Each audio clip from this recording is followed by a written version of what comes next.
দ্বাবিংশ পরিচ্ছেদ। শ্রীরামকৃষ্ণ ও সত্য কথা। নরলীলায় বিশ্বাস করো।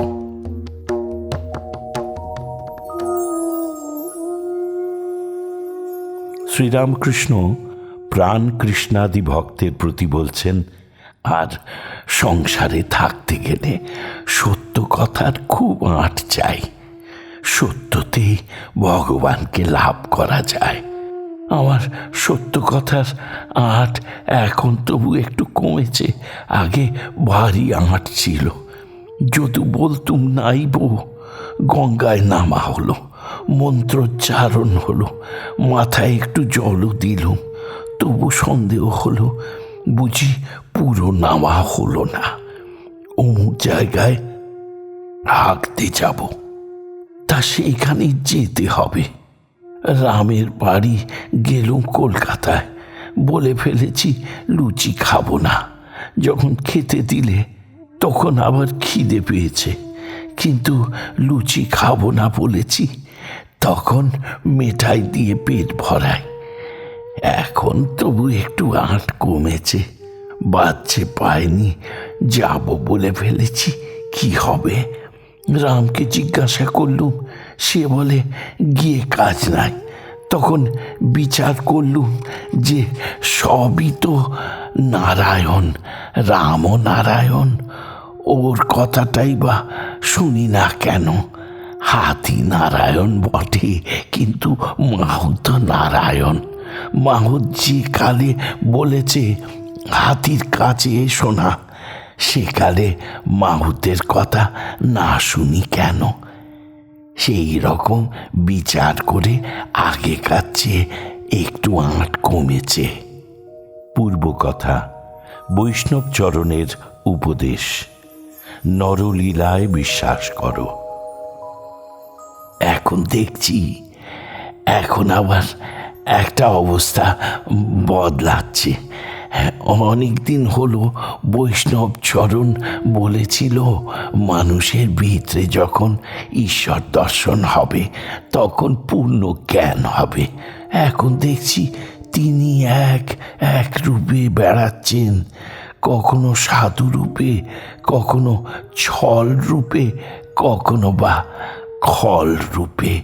তাই বলি, সাধুরূপ নারায়ণ, ছল রূপ নারায়ণ, খল রূপ নারায়ণ, লুচ্চ রূপ নারায়ণ।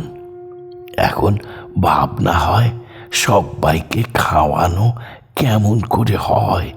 সবাইকে খাওয়াতে ইচ্ছা করে, তাই একজনকে এখানেই রেখে খাওয়াই। প্রাণকৃষ্ণ মাস্টার দৃষ্টে সহাস্যে বলছেন, আচ্ছা লোক, মশাই নৌকো থেকে নেমে তবে ছাড়লেন? শ্রীরামকৃষ্ণ হাসতে হাসতে বলছেন, কি কি হয়েছিল?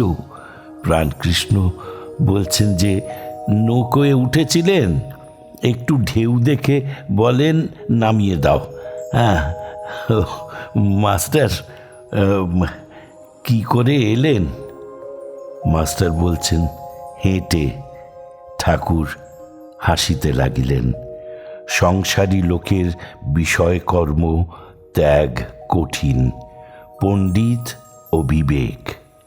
প্রাণকৃষ্ণ ঠাকুরের প্রতি বলছেন, মশাই এইবার মনে করছি কর্ম ছেড়ে দিব। কর্ম করতে গেলে আর কিছু হয় না। সঙ্গীবাবুকে দেখাইয়া বলিতেছেন, একে কাজ শেখাচ্ছি, আমি ছেড়ে দিলে ইনি কাজ করবেন, আর পারা যায় না।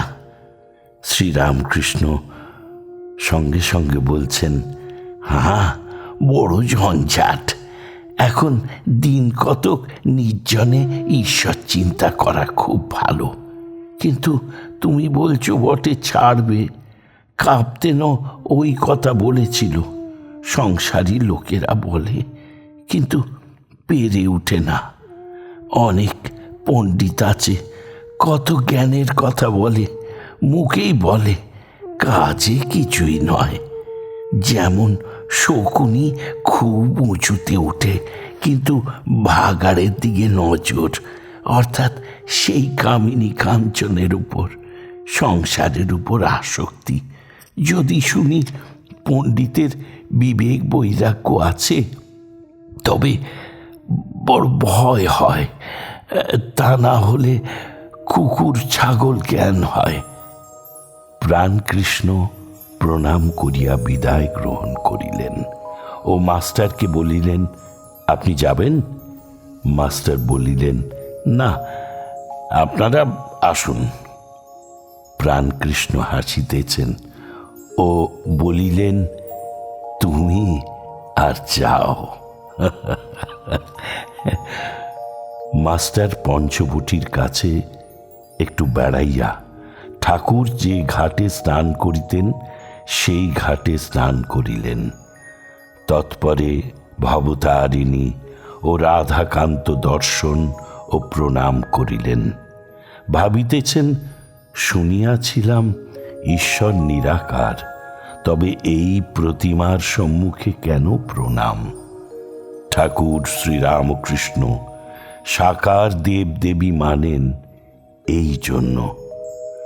আমি তো ঈশ্বর সম্বন্ধে কিছু জানি না, বুঝি না।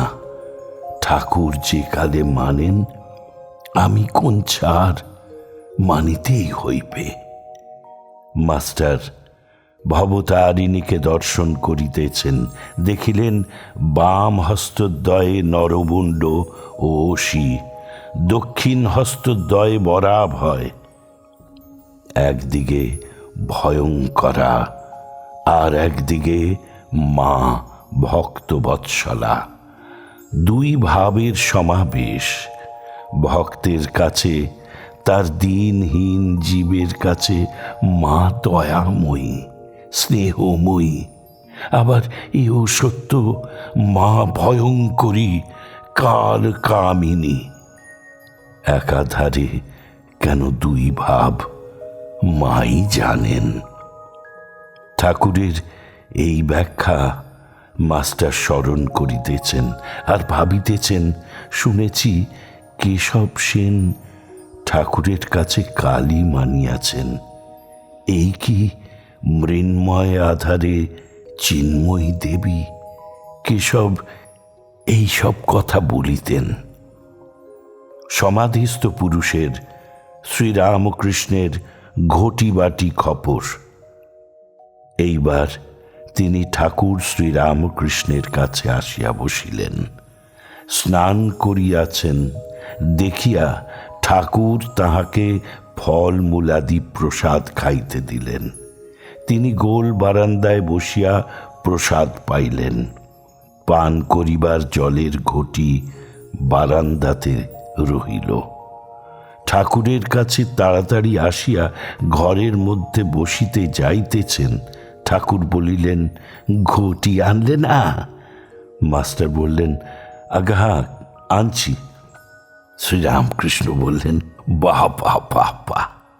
মাস্টার অপ্রস্তুত বারান্দায় গিয়া ঘটি ঘরের মধ্যে রাখিলেন। মাস্টারের বাড়ি কলিকাতায়। তিনি গৃহে অশান্তি হওয়াতে শামপুকুরে বাড়ি ভাড়া করিয়া আছেন। সেই বাড়ির কাছেই কর্মস্থল। তাহার ভদ্রাসন বাটিতে তাহার পিতা ও ভাইয়েরা থাকিতেন।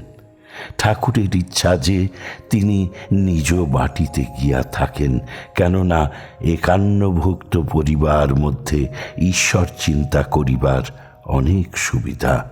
কিন্তু ঠাকুরের মাঝে মাঝে যদিও এইরূপ বলিতেন, তাহার দুর্দৈবক্রমে তিনি বাটিতে ফিরিয়া যান নাই। আজ ঠাকুর সেই বাড়ির কথা আবার তুলিলেন।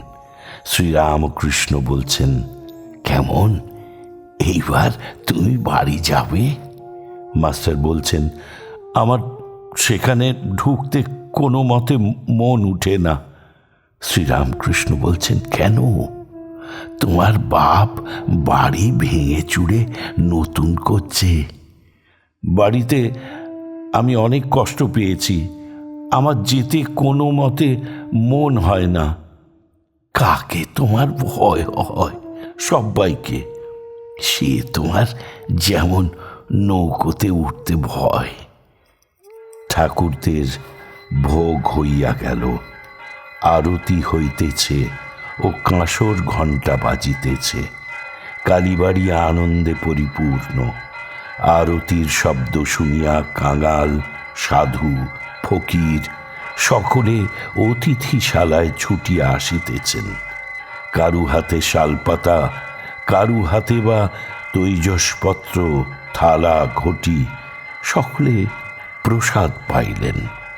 আজ মাস্টারও ভবতারিণীর প্রসাদ পাইলেন।